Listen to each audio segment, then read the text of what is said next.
Get out of my son's house. Those were the exact words my mother-in-law said to me, loud enough for everyone sitting in that living room to hear. My name is Daniel Carter, I'm 32 years old, and up until that moment, I had been sitting quietly on the edge of the gray sectional couch in what everyone in the Carter family believed was my husband's house. The room smelled faintly like roast chicken and rosemary from the dinner we had just finished, and the late evening sun was shining through the tall windows behind Margaret Carter, my mother-in-law, casting a sharp glow around her like she was standing on some kind of stage. She had her arms crossed tightly, chin lifted, the same expression she'd worn since the first day she met me. Disapproval.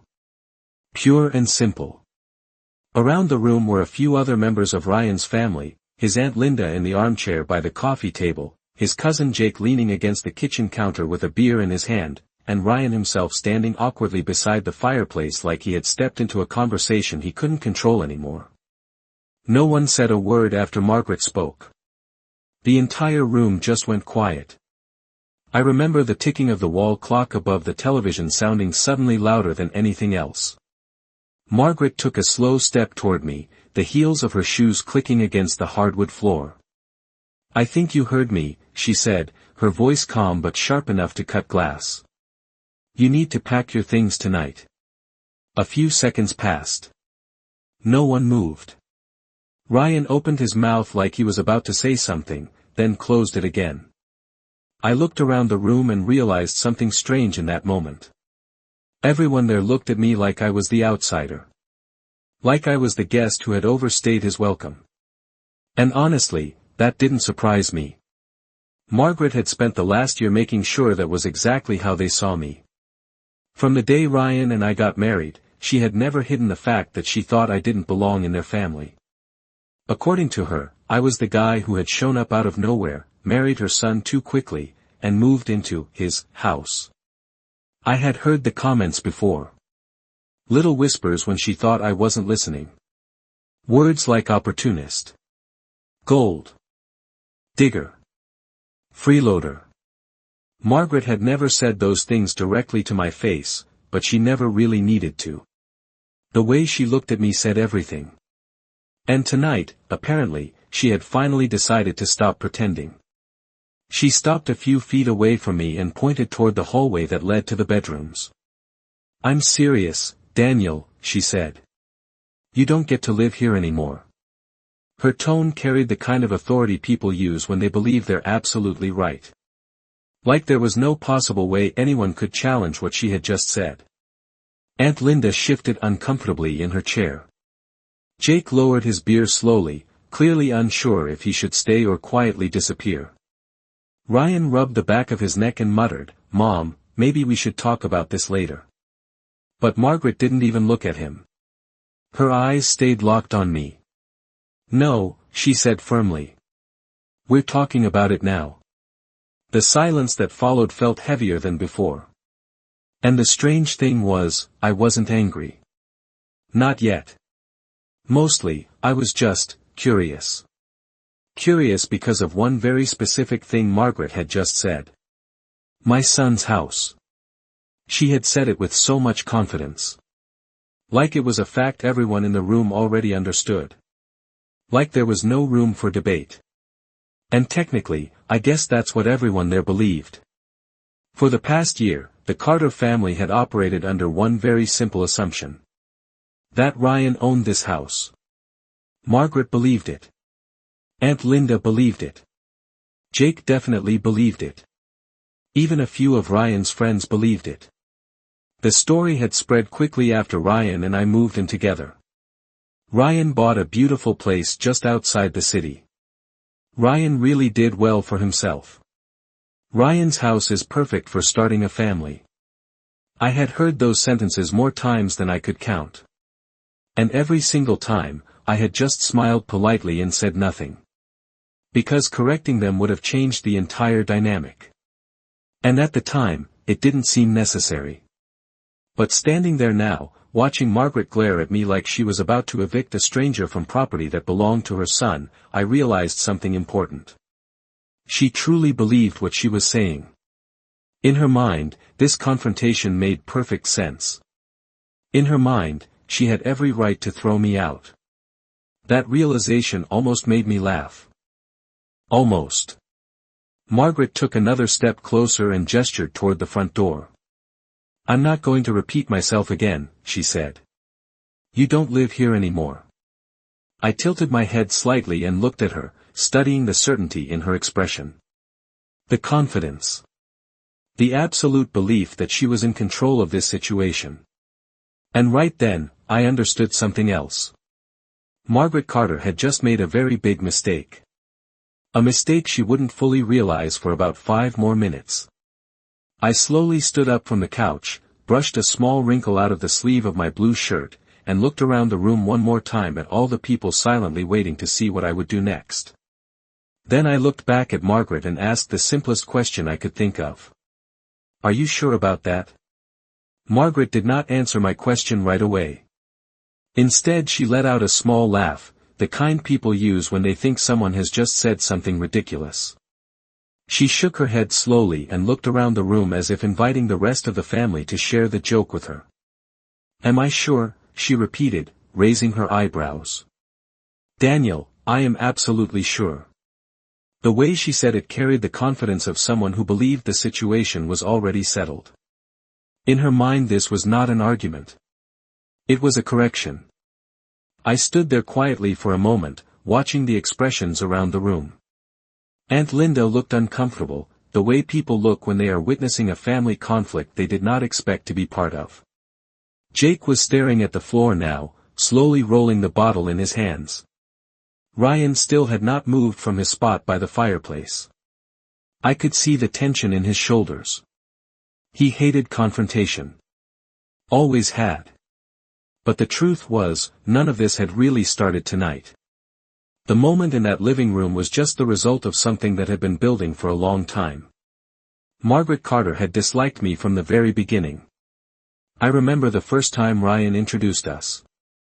It was almost 2 years earlier at a Sunday brunch at a restaurant about 15 miles outside the city. Ryan had been nervous that morning, which I had found funny at the time because Ryan was normally the calmest person in any room. But when we walked into that restaurant and I saw Margaret sitting at the table near the window, I understood why. She was the type of woman who carried authority with her everywhere she went. Perfect posture. Perfect hair. Perfectly controlled expressions. She looked at me the same way someone might inspect a new employee who had just been hired without her approval. "So you are Daniel," she had said, her voice polite but careful. "Ryan has mentioned you." That sentence had sounded normal enough, but there was something behind it. Something measured. As if she had already formed an opinion about me long before we ever shook hands. The rest of that brunch had been awkward in ways that were subtle but impossible to miss. Margaret asked questions that sounded polite but felt more like evaluations. "What do you do for work? How long have you been in the city? Where did you grow up? What kind of family background do you come from?" At the time I answered everything honestly and calmly, but I could tell from the look in her eyes that nothing I said was making much difference. By the time the check arrived that day, Margaret Carter had already decided who I was. In her mind I was someone who had appeared suddenly in her son's life and moved far too quickly into a serious relationship. When Ryan and I got engaged 6 months later, Margaret did not say anything openly negative. She simply smiled in that controlled way she had and said she hoped we knew what we were doing. Looking back now, the signs were obvious. Margaret did not believe I belonged in her son's life. And when Ryan and I moved into this house after the wedding, that belief only grew stronger. The strange part was that Margaret never directly accused me of anything. Instead she built a quiet narrative that spread naturally through the family. She would say things like, "Ryan has worked very hard to buy this place," or, "Ryan has always been responsible with money." Statements that sounded harmless but carried a very specific implication. Ryan owned the house. I was simply the person living in it. And once that idea settled into everyone's mind, it never really changed. The first time Margaret visited after we moved in, she walked slowly through every room like a real estate inspector. She ran her fingers along the kitchen counters, opened cabinets, and stood in the backyard for nearly 10 minutes studying the property line fence. "It is a nice house," she said finally. Then she looked directly at Ryan and added, "You did well for yourself." I remember standing right there beside him when she said that. Ryan glanced at me for a split second, almost like he was about to correct her. But he did not. He just nodded and thanked her. That moment told me something important about the situation we had accidentally created. Margaret believed the house belonged to Ryan. And Ryan, being the conflict-avoiding person he was, had decided not to challenge that belief. At the time, I did not think it mattered very much. After all, it was just a misunderstanding. One that could be cleared up easily if it ever became necessary. But months passed, and that assumption slowly turned into certainty. Margaret began speaking about the house like it was part of the Carter family legacy. She rearranged furniture during visits without asking. She brought decorative items and placed them around the living room like she was helping manage the space. Once she even told one of Ryan's cousins, right in front of me, "Ryan has always had good taste in property." Every time she said things like that, I stayed quiet. Not because I was afraid to speak up, but because correcting her in those moments would have turned small comments into unnecessary arguments. And at the time, it felt easier to just let it go. Looking back now, that silence might have been the reason Margaret felt so confident standing in that living room tonight. Because in her mind, the situation was simple. Her son owned the house. I was living there because of him. Which meant that if she decided I no longer belonged there, she believed she had the authority to say it. That was the belief Margaret Carter had carried with her into this confrontation. And standing there across from her, watching the certainty on her face, I realized something almost unbelievable. She had absolutely no idea how wrong she was. The truth was that Margaret's confidence did not appear overnight. It had grown slowly over months, piece by piece, every time no one corrected the story she believed. After Ryan and I moved into the house, Margaret started visiting more often than before. At first it seemed harmless. She would stop by on Saturday afternoons with a container of homemade soup or a bag of groceries she insisted were things Ryan liked growing up. But those visits slowly turned into something else. Margaret had a way of walking into the house like she was inspecting it. She would pause in the doorway of each room, scanning the furniture, the decorations, even the placement of small things like picture frames or lamps. I remember one afternoon about 4 months after Ryan and I moved in. Margaret was standing in the kitchen while I was making coffee. She opened one of the cabinets, looked at the plates stacked inside, and frowned slightly. "Ryan always preferred the larger plates," she said casually. "These are a little small." I shrugged and said they worked fine for us. But Margaret reached up anyway, took 2 of the plates out, and moved them to a different shelf. "This will make it easier for him," she said. That was the first time I realized she was not just visiting the house. In her mind she was helping manage it.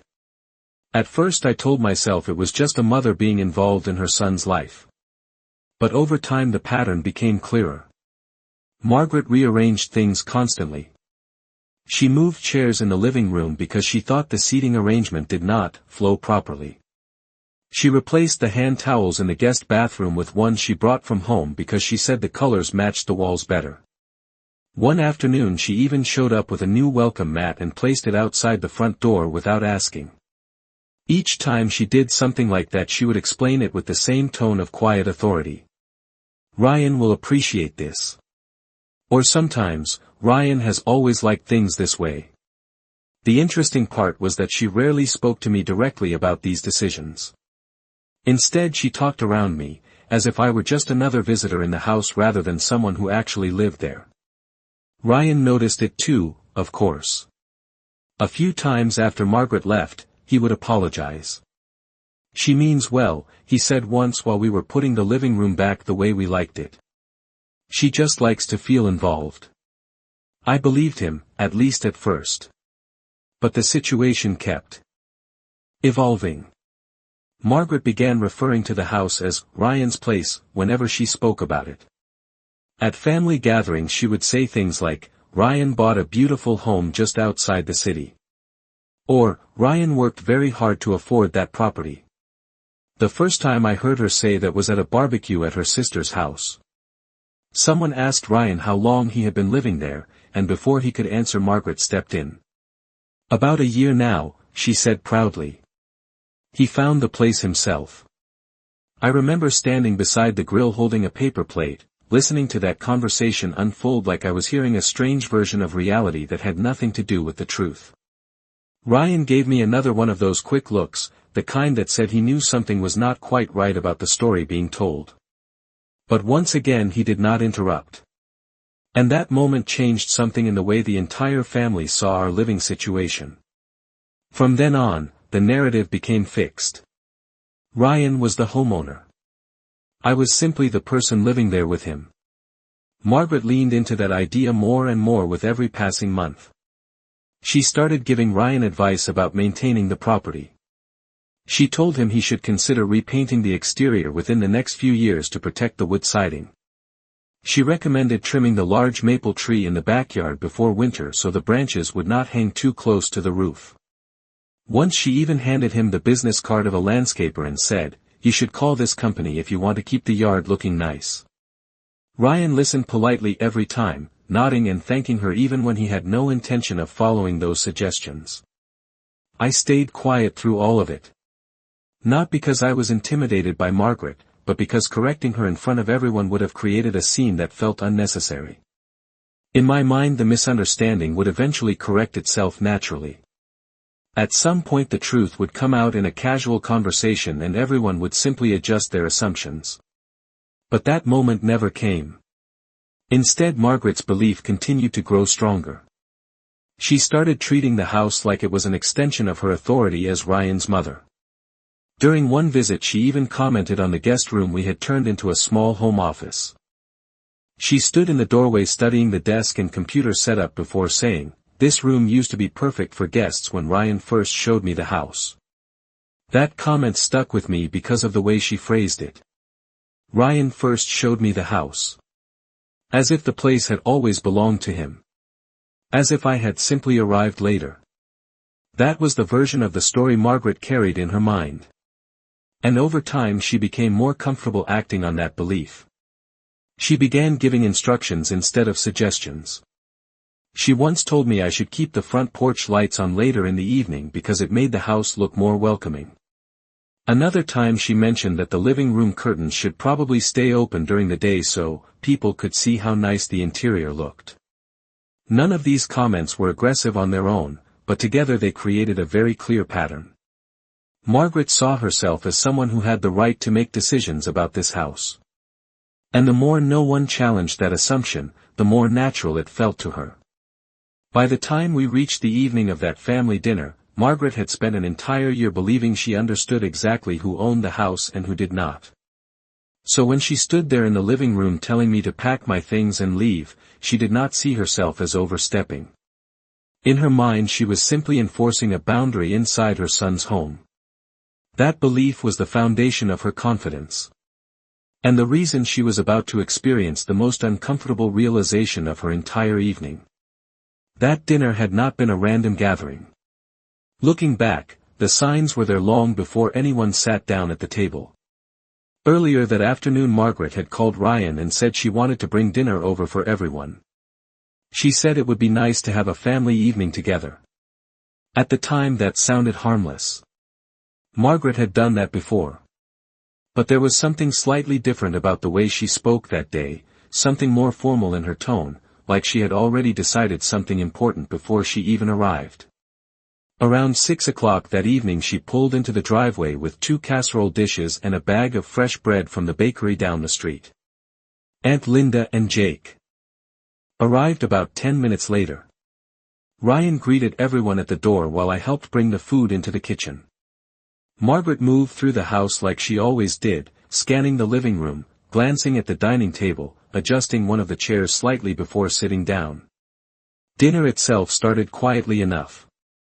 We sat around the wooden dining table near the kitchen window while the last bit of daylight faded outside.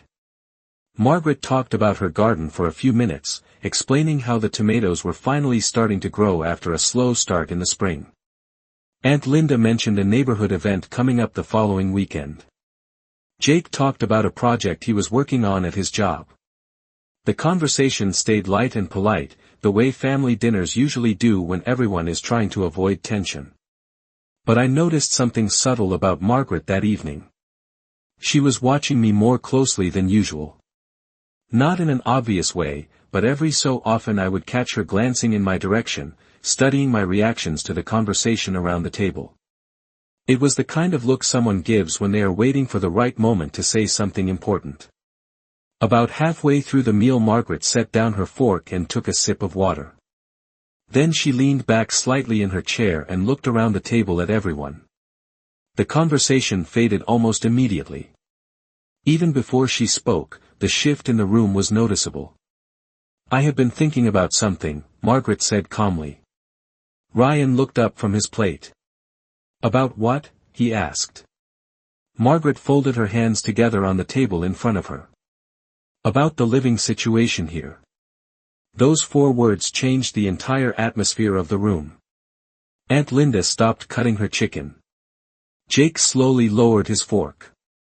Ryan looked confused. I simply waited. Margaret continued speaking in the same measured tone she always used when she believed she was being reasonable. "This house belongs to Ryan," she said. "And I think it is important that certain boundaries are respected." Ryan shifted slightly in his chair. "Mom, what are you talking about?" Margaret looked at him briefly, then turned her attention back to me. "I am talking about expectations," she said. "When someone lives in another person's home, there should be a certain level of respect for how that home is managed." Her words were carefully chosen, but the message behind them was obvious. She was not just talking about general household manners. She was talking about me. Aunt Linda cleared her throat quietly but said nothing. Jake stared down at his plate like he had suddenly become very interested in the arrangement of vegetables beside his steak. Ryan let out a small breath.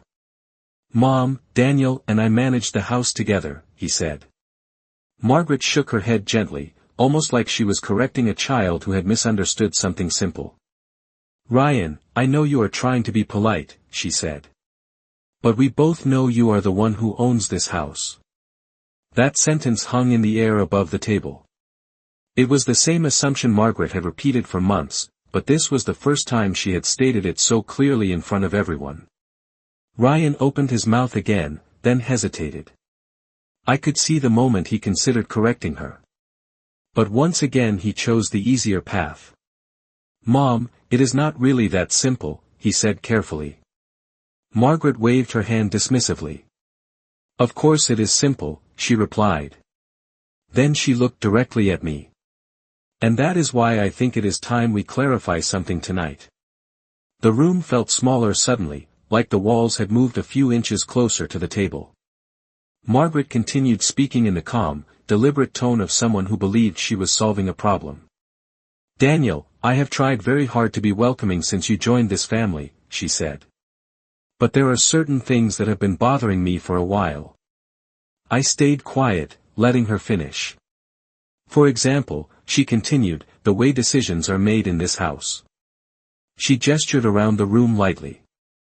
"When someone lives in a home they did not purchase, they should not behave as if they have equal authority over that space." Ryan leaned forward slightly. "Mom, that is not fair," he said. Margaret turned toward him again. "Ryan, please," she said gently. "Let me finish." Then she looked back at me with the same composed expression she had worn since the beginning of dinner. "I believe it would be better for everyone if Daniel found another place to live." For a moment no one reacted. The words seemed almost too direct for the quiet dinner setting. Aunt Linda's eyes widened.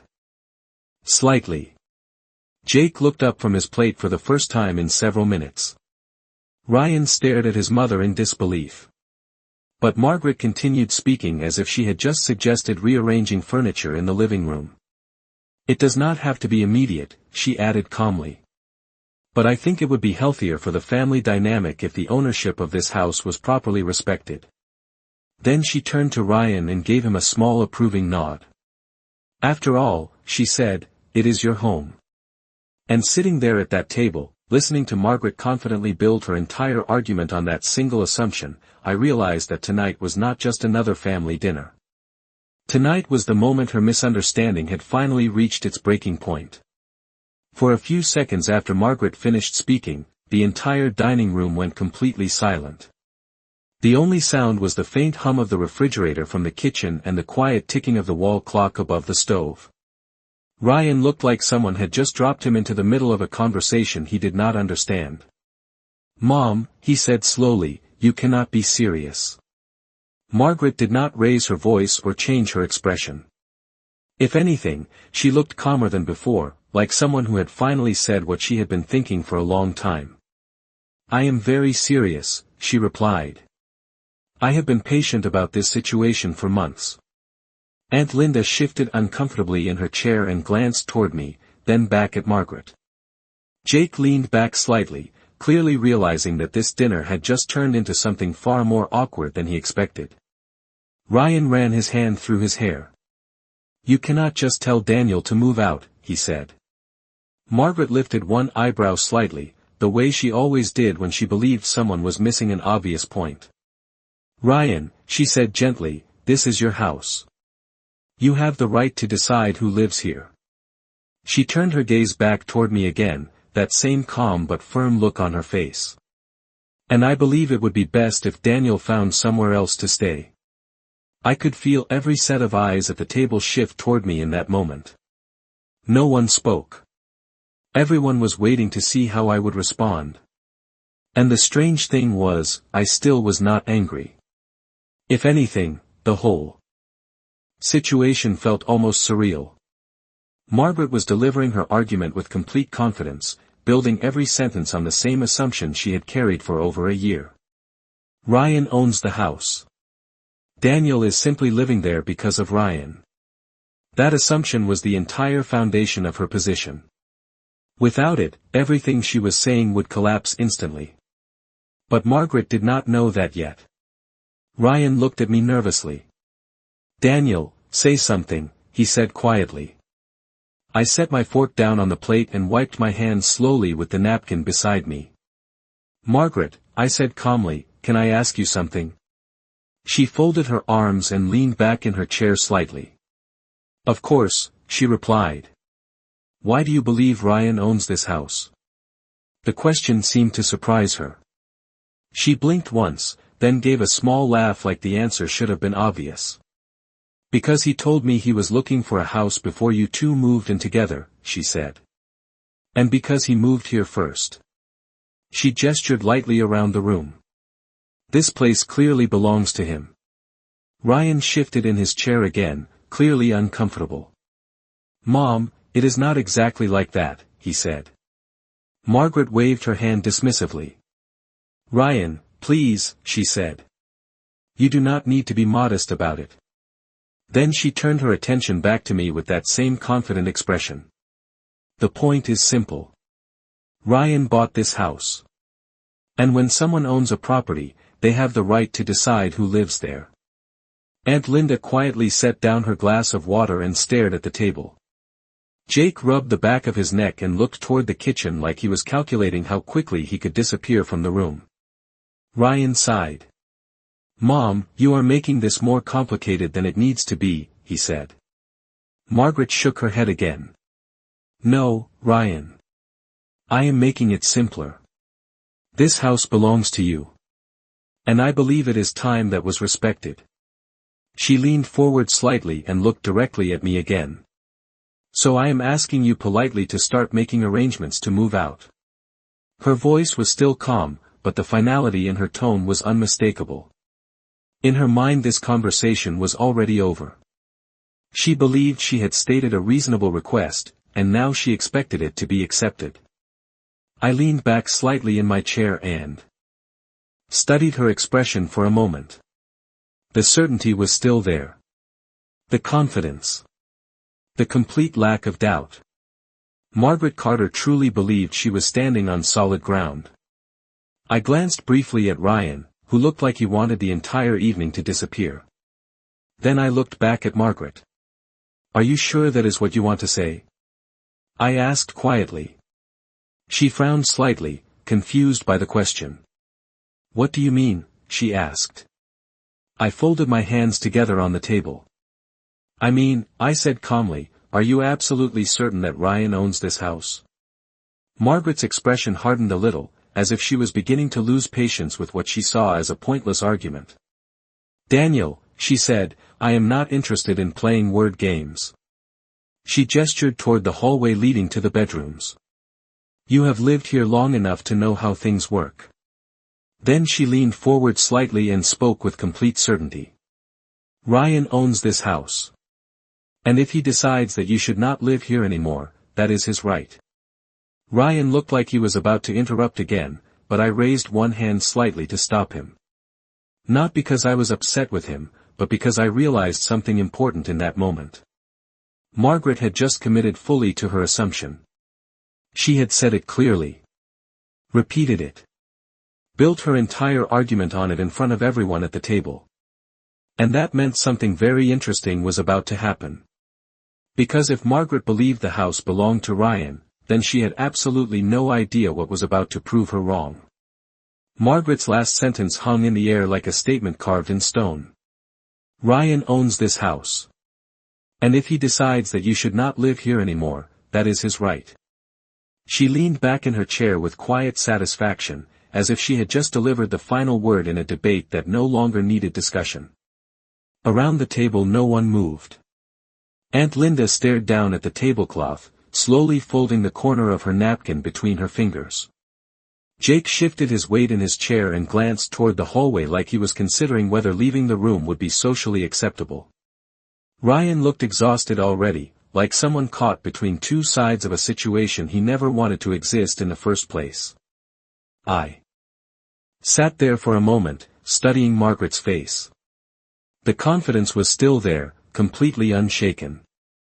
She had built her entire position on a single belief and she was absolutely certain it was correct. I took a slow breath and pushed my chair back from the table. The wooden legs made a soft scraping sound against the floor that seemed louder than it should have in the quiet room. Margaret watched me carefully as I stood up. "Where are you going?" she asked. Her tone was not aggressive. It was more like someone watching a predictable next step in a conversation she believed she already controlled. I looked at her and gave a small, calm smile. "Just a moment," I said. Then I turned and walked down the hallway toward the office room Ryan and I had set up near the back of the house. Behind me I could feel everyone's attention following me out of the dining room. No one spoke while I walked away. The house was quiet except for the soft sound of my footsteps on the hardwood floor. When I reached the office I stepped inside and closed the door halfway behind me. The room was small but comfortable, with a desk against the wall and a tall bookshelf near the window. On the top shelf of that bookshelf sat a dark blue folder that had not moved since the day Ryan and I finished unpacking after the wedding. I reached up and took it down carefully. Inside that folder were several documents related to the house. Insurance papers. Property tax statements. And one very specific document that mattered more than the others tonight. I opened the folder slowly and looked at the familiar sheet of paper inside. The official deed to the property. The document that listed the legal ownership of the house in precise, undeniable language. I had seen it many times before, but for a moment I simply held it there and thought about the strange chain of events that had led to this evening. Because the truth was that none of this had ever been a secret. I bought the house almost 3 years before Ryan and I even met. At the time I was working long hours and saving as much as possible because I wanted a place that felt stable. Something permanent. When I finally found this property just outside the city limits, it felt perfect. The house was not enormous, but it had character. Hardwood floors, large windows, and a backyard that stretched almost half an acre behind the fence. I signed the closing documents on a quiet Thursday morning at a title office about 10 miles from here. The process was simple and straightforward. My name went on the paperwork. The keys went into my hand. And from that moment on, the house legally belonged to me. That was the reality Margaret had never known. When Ryan and I started dating a year later, he moved in with me after several months because the commute to his job was easier from this location. When we got married, the house simply became our shared home. The ownership itself never really came up in conversation with his family because it did not seem important. Until tonight. I slid the deed carefully out of the folder and closed it again. Then I walked back down the hallway toward the dining room. As I stepped back into the room, everyone looked up at the same time. Margaret's expression showed mild curiosity, like she expected me to return with some argument or explanation. Ryan looked uncertain. Aunt Linda and Jake both sat perfectly still. I walked back to the table and placed the folder down in front of Margaret. The sound of it touching the table was soft but deliberate. She looked down at it, then back up at me. "What is this?" she asked. I rested one hand lightly on the edge of the folder. "Something you should probably see," I said calmly. Margaret frowned slightly, clearly unsure why I would bring paperwork into what she believed was a simple family conversation. "Daniel," she said, "I do not see how documents are going to change the situation." I opened the folder slowly and pulled out the single sheet of paper inside. The official deed. Then I turned it around and slid it gently across the table toward her. "Maybe just read the first line," I said quietly. Margaret hesitated for a moment before reaching forward and picking up the document. Her eyes moved across the page quickly at first, scanning the legal formatting the way most people do when they expect nothing surprising. Then her eyes stopped. For the first time that evening, the certainty on Margaret Carter's face began to disappear. Margaret's eyes stopped moving across the page, and for a moment she did not say anything at all. The confident posture she had been holding all evening seemed to freeze in place as she stared down at the document in her hands. At first she did not react the way someone normally reacts to surprising information. There was no immediate outburst, no sudden question. Instead there was a long, quiet pause while her eyes moved slowly back to the top of the page. I could see the exact moment she decided to read it again. Her lips tightened slightly and she leaned forward in her chair, bringing the paper closer to the light above the dining table. Aunt Linda looked at Margaret, then at me, clearly trying to understand what had just happened. Jake leaned forward a little in his chair, curiosity finally overcoming the awkwardness he had been trying to hide all evening. Ryan watched his mother carefully, his expression shifting from confusion to quiet realization. Margaret's eyes moved across the first line again. Then they stopped once more. This time her eyebrows pulled together slightly as if her mind was trying to rearrange the information in front of her into something that made sense. But the document did not change. The words remained exactly where they had been printed. Legal owner of the property. Daniel Carter. The silence around the table stretched longer than before. I could hear the faint hum of the refrigerator again, the same sound that had filled the room earlier when Margaret first told me to leave. Finally Margaret lowered the paper just enough to look at me over the top edge of it. Her expression was different now. Not angry. Not even embarrassed yet. Just confused. "What is this supposed to be?" she asked slowly. Her voice had lost the calm certainty it carried before. I rested my hands lightly on the table. "It is the property deed," I said. "For this house." Margaret looked back down at the document again. Her eyes moved more carefully this time, reading each line instead of skimming. I could almost see the process happening in her mind as she tried to reconcile the story she believed with the information printed on the page. Aunt Linda leaned slightly toward the center of the table. "Margaret," she said cautiously, "what does it say?" Margaret did not answer right away. She kept reading, her eyes moving slowly down the page and then back to the top again. When she finally spoke her voice was quieter than before. "It says Daniel Carter," she said. Jake blinked. "Wait," he said, leaning forward. You mean Daniel owns the house? Margaret did not respond immediately. She was still staring at the document like it might change if she looked at it long enough. Ryan finally exhaled the breath he had been holding. Yeah, he said softly. Daniel bought the house before we met. That sentence landed on the table with more weight than anything that had been said all evening. Aunt Linda looked at Ryan, then at me, her eyes widening slightly. You never told anyone that, she said. Ryan shrugged awkwardly. It never seemed important, he replied. Margaret slowly lowered the paper onto the table in front of her, but her hand stayed on it like she was still anchoring herself to the information. She looked up at Ryan first. You told me you were house hunting before you met him, she said. Ryan nodded. I was, he said. But I never bought one. Margaret turned toward me again, her confusion now beginning to shift into something else. So you are saying that this house, she hesitated, clearly struggling to finish the sentence. I nodded calmly. I bought it about 3 years ago, I said. Before Ryan and I started dating. The room went quiet again. Jake leaned back in his chair and let out a low whistle under his breath. Aunt Linda placed her hand against her forehead for a moment like she was trying to process the entire evening in reverse. Margaret sat completely still. The confident posture she had carried into the dinner had disappeared. For the first time since she arrived that evening, she did not look like someone who controlled the situation. She looked like someone trying to understand how the ground beneath her feet had shifted without warning. Her eyes moved once more to the paper on the table. The same line stared back at her again. Legal owner of the property. Daniel Carter. She looked up at me again, this time with an expression that was almost searching. Why did you never say anything? She asked quietly. I considered that question for a moment. Then I gave a small shrug. No one ever asked, I said.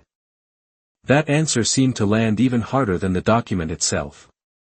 Because in that moment everyone around the table realized something important. Margaret had spent an entire year building an argument about authority, respect, and ownership based on an assumption that had never actually been true. And now that assumption was sitting in the middle of the table, replaced by a single piece of paper that said otherwise. For several seconds after my answer, no one at the table said anything. Margaret was still staring at the document in front of her like the words might rearrange themselves if she waited long enough. The confidence she had walked into the house with earlier that evening had completely disappeared. In its place was a kind of stunned silence that filled the entire room. Aunt Linda looked from Margaret to me and then back again, clearly replaying the entire conversation in her head. Jake leaned back in his chair slowly, letting out a long breath like someone who had just realized the movie he was watching had an ending he did not see coming. Ryan remained quiet, but I could see the tension slowly leaving his shoulders. Margaret finally moved again. She picked up the deed one more time and read the top line again, this time even slower than before. Her lips moved slightly as she followed each word across the page. Legal owner of the property, Daniel Carter. When she finished reading it again she lowered the paper carefully onto the table as if it were something fragile. Then she looked up at me. The expression on her face was not anger. It was something more complicated than that. Confusion mixed with embarrassment, and perhaps a realization she had not expected to face tonight. So you are saying, she began slowly, that this entire time, she did not finish the sentence. She did not need to. I nodded calmly. Yes, I said. This entire time. Jake rubbed the back of his neck and looked toward Ryan. Man, he said quietly, that explains a lot. Aunt Linda shook her head slowly. Margaret, she said, I think there has been a misunderstanding. Margaret did not respond right away. She was still looking at me. I could see the moment she started replaying the last year in her mind. Every visit. Every comment she had made about how the house should be managed. Every time she had referred to it as Ryan's place.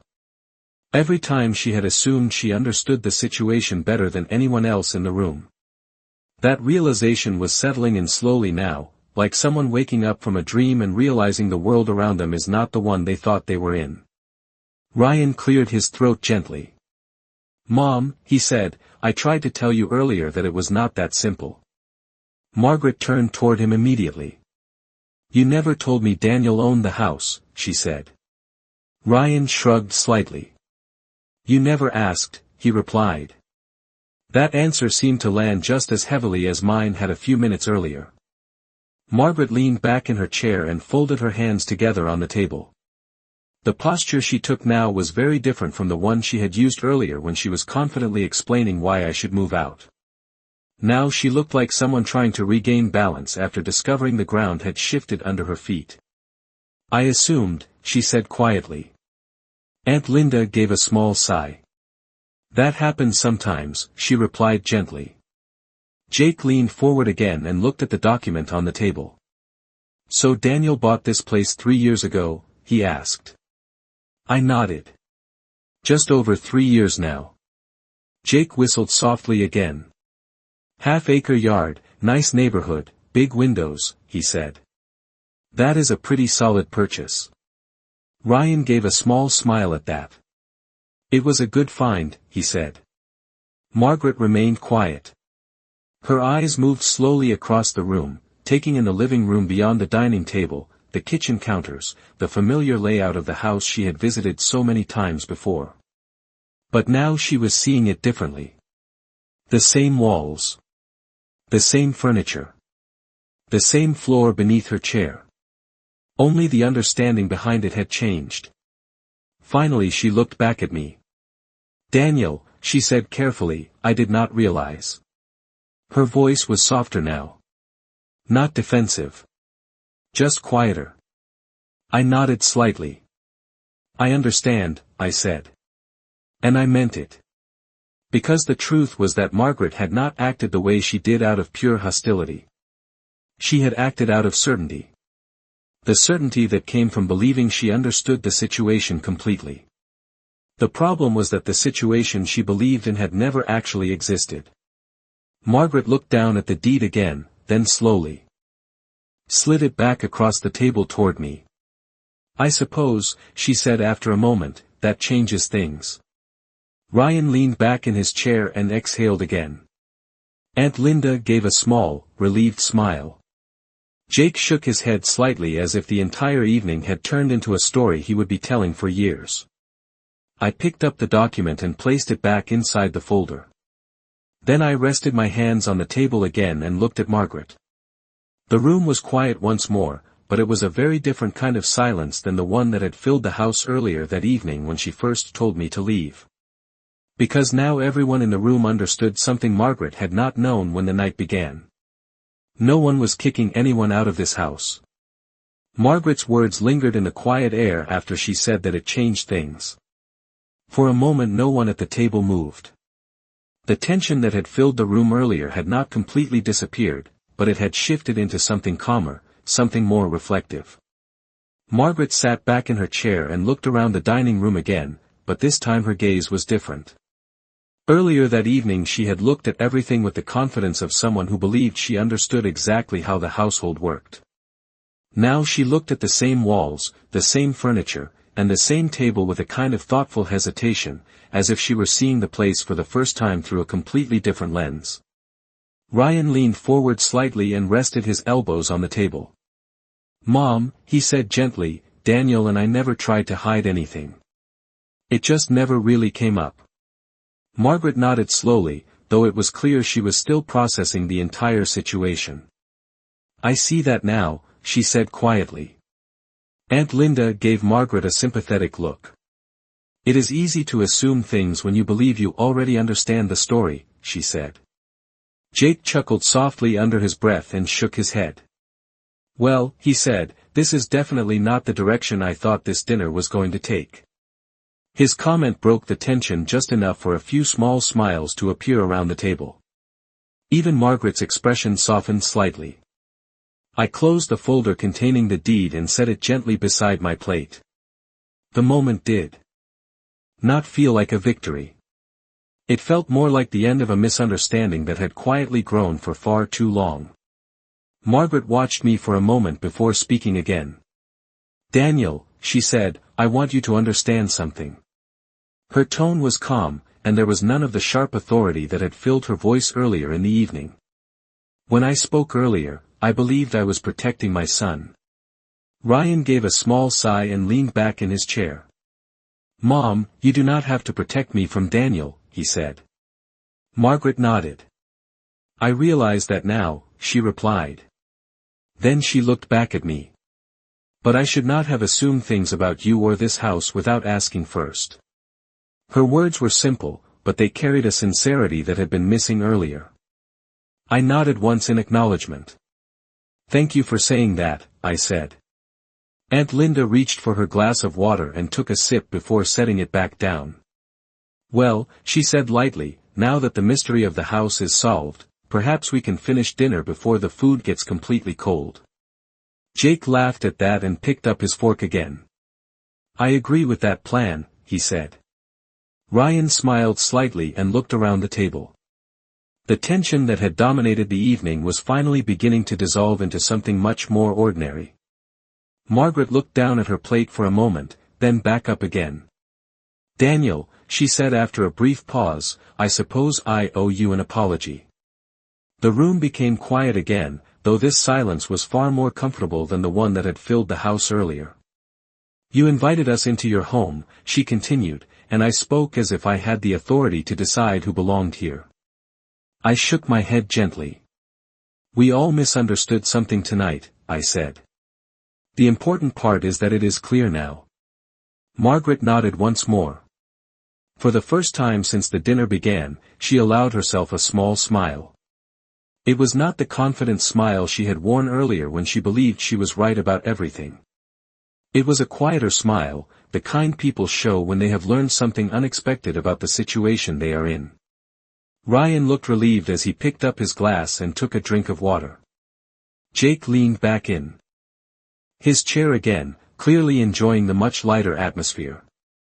Aunt Linda began talking about the neighborhood event she had mentioned earlier as if the evening had simply taken an unusual detour before returning to normal. I looked around the table for a moment and realized how different the room felt compared to just half an hour earlier. The same people were here.